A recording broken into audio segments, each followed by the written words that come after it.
Hey everyone, welcome back to Couch Conversations with Sasha Love. I'm your host, Sasha Love, and I am loving this series about life on a lobe. I don't know about you, but I kind of feel a little bit motivated and excited to kind of look at opportunities to grow financially and also help people along the way. So, in this particular series, we're going to talk about letting go. And it kind of is in line with the theme of what we've been talking about lately when it comes to finances. I don't know why I did this little wavy thing, but we're gonna roll with it. We're gonna talk about letting go. Um, and we're gonna see how it goes organically because letting go, a lot of things came to mind. But what I really want to share with you is sometimes in our financial journey, in our financial wellness journey, we can get caught up. We can get caught up with finances. We can get caught up with our limiting beliefs. We can get caught up in not having faith. We can get caught up in the realities of life and our responsibilities. We can get caught up with disappointment and failure and shortcomings. We can get caught up with our environment. We can get caught up with just feeling stuck, feeling like, I guess it's always going to be that way. It was this way for my mom and my dad and my grandparents and the ones that came before them. And how is it ever going to happen for me? And I think along my journey of trying to figure out finances, this world of finances, one of the things I had to get comfortable doing is letting go. Letting go of what was, letting go of comparison, letting go of what I expected or what I imagined or where I imagined I would be now. Letting go of how things have always been done, letting go of expectations, letting go of how I feel things should be and how I feel things should unfold. Because in this journey of finances, it's important to let go of things so you can make room to be open minded, so you can make room for other opportunities, so you can make room for connections and networking and building a community that can support you in your endeavors. When we fight so hard to hold on to things that no longer serve us or no longer work for us, it can keep us stuck. It can keep us in limiting spaces and limiting beliefs and can keep us from expanding our potential. For example, one of the things that I had to let go of was this idea of not talking about money. And talking about money was viewed as something that is personal, that is secretive, that shouldn't be talked about. But I realized that the fact that we don't talk about these things cause us to be in situations that we are now financially. For example, I'm gonna use medicine as an example. When physicians, especially female physicians who are African American or other minorities, if we don't take time to sit down with each other and be honest and transparent about how much money we're actually making, it actually sets us up for failure. And here's why. It sets us up for failure because we're perpetuating the culture of comparison because we're saying that, well, I'm not going to tell you how much I make because you know I because I'm a woman, you're a woman, and it's a competition type of thing, and it's like this comparison type of thing, and we kind of add into that culture by just keeping it separate. Another thing that it does is that it sets up companies to pit us against each other.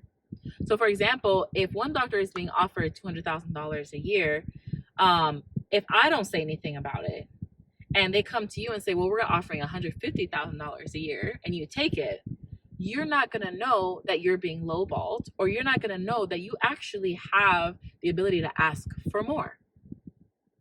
If I'm also not transparent with telling you that I negotiated for a better salary, I negotiated for better benefits, I negotiated for more time off, I negotiated for more educational time or more family time or more sick leave, then when you're applying for the job, you're not going to know that.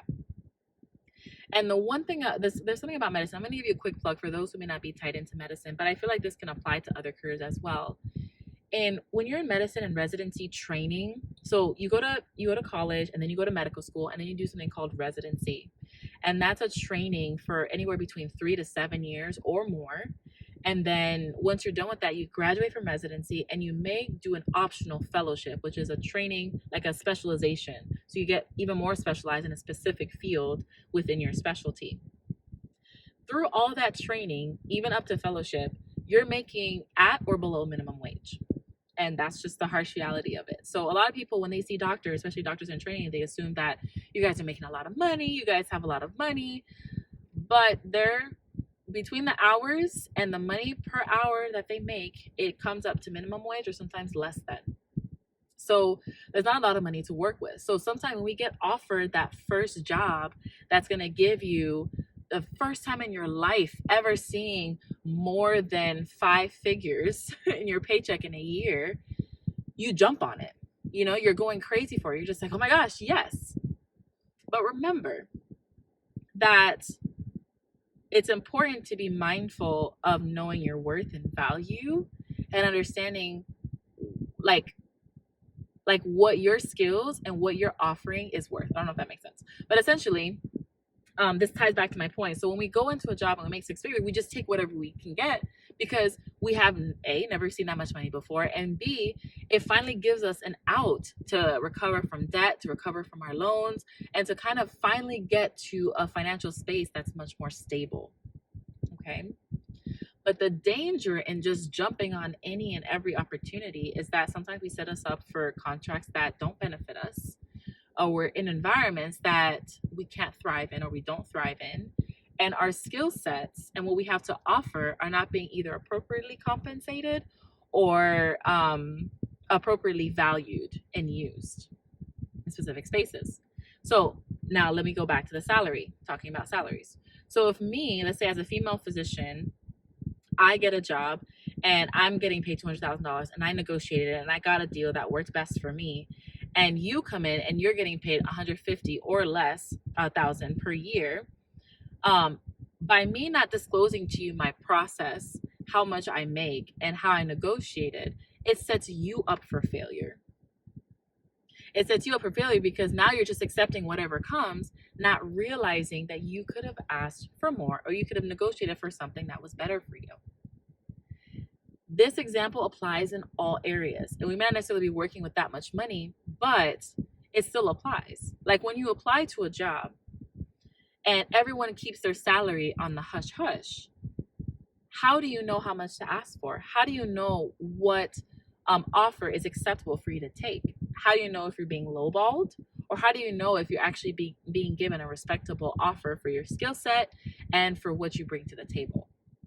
So that has been one of the most valuable lessons I've learned about letting go about this secrecy about money, because I realized that in talking to each other, we actually give each other opportunity to grow and do better and to set ourselves up for better.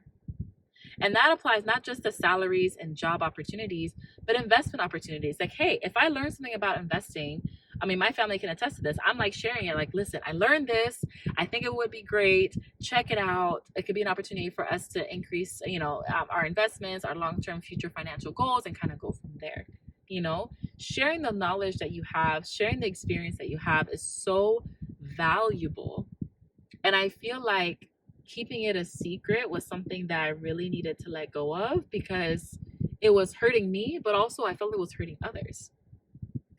And another limiting belief that I had to let go of too is that there's not enough to go around. Because I feel like this idea of secrecy and keeping it close to the chest came from a place of thinking, well, there's not enough. There's not enough to go around. There's not enough for everyone to make enough and have enough and to thrive financially. So when I get something good, I have to keep it to myself. And I have to either charge someone an exorbitant amount of money for them to get access to the information that I have, only to give them a little bit, or I just don't tell anybody at all. And I can see where that comes from, and it's no judgment or criticism for those who are in that space. But I realized in my journey in finances and financial wellness, I learned a lot from people who are willing to give and share. And from that, I decided, you know what? I need to give and share, because there's value in that too. For another young woman, another single woman in her journey, trying to figure it out, trying to make ends meet, trying to get out of debt, like the things that I learned, I want to share. Because not only does it help me, but it also helps you. It helps the people around me. And that has set me free when it comes to the financial space. And it also like helps other people win. And isn't that like, not only do we want ourselves to be in a great place, but it also just feels great to know that we're helping other people win as well. So that was a long example, but to kind of quickly summarize, the two things that I've really been practicing letting go of is just opening a discussion about money, just having the conversation, talk about it. Like, what are things I should be looking for? What are ways to make money? How can I monetize the things that I already do well? How can I maximize the income I'm making in my current job, and kind of going from there? Um, and the second thing is letting go of the scarcity mindset. Like, there is more than enough to go around. You know what I'm saying? Like, God is abundant. Like, He has never told us He has a limit. He has a cap. He has, a set amount that He can give to each person. He is abundant, limitless. You know what I'm saying? So it's like, I had to really dismantle that to fully feel and experience what it can mean to have financial freedom. And I'm even saying that from a place of not having what most people may think is a lot. I don't. I'm making it work, day by day, but I'm still experiencing this abundance and freedom because I'm learning. I'm learning to put into practice skills and things that I have gained and learned from my life experience. So there's that. So to wrap up, so it's not too long, what are some things that you may need to let go of in this journey? Is it your attachment of your self-worth to how much money you make? Is it what your family has told you about money, or what other people are telling you about your money? Is it feeling like you're not worthy or deserving of managing the money that you have? You feel like it's too much, or you feel like it's too little? Is it this belief that you are supposed to not have any money? Because in a lot of Christian circles, there's this understanding that you're supposed to be poor. You're supposed to not have money. You're supposed to always be struggling, in a sense, when it comes to your finances. Is it fear? Do you have to let go of that fear, or rather let go of the effect of fear and the limiting power of fear, and just move in faith? Is it letting go of your expectations? Maybe you expected to be somewhere now that you're not currently in, and you're beating yourself down for it. Whatever it is, I challenge you to really examine and dig deep about things that you need to let go of. If it's helpful, you may want to go back to the first episode in the series too, because we talked a little bit about accepting where we are. And maybe that's the first step that is needed for you to then move forward and be able to know what you need to let go of. For some people, it could also be just more practical. Maybe it's just, I need to let go of keeping up with the Joneses. Maybe I just need to stop trying to keep up with everyone and just be me and accept where I am right now and roll with it. That could be it too for a lot of us. So regardless of what it is, examine it. And I challenge you to go through the process of letting it go and stepping into what it really means to have financial freedom. And that goes beyond how much money you have in the bank, or how much money is coming in, or how many expenses you have, but truly having freedom to know that you have the capability and the resources to manage your money well and to live life abundantly in a financial space. So hopefully that was helpful for you. Please leave your comments and thoughts below. We can learn from each other. We can grow from each other. If there are any resources that are reputable, that are helpful, I know there are a couple. So maybe I'm hesitant, honestly, because I guess I'm very careful about endorsing certain things and not endorsing certain things. But maybe if I feel like it's something that I'm led to do, I can leave a list of resources that have been helpful when it comes to finances and see if that's helpful for you.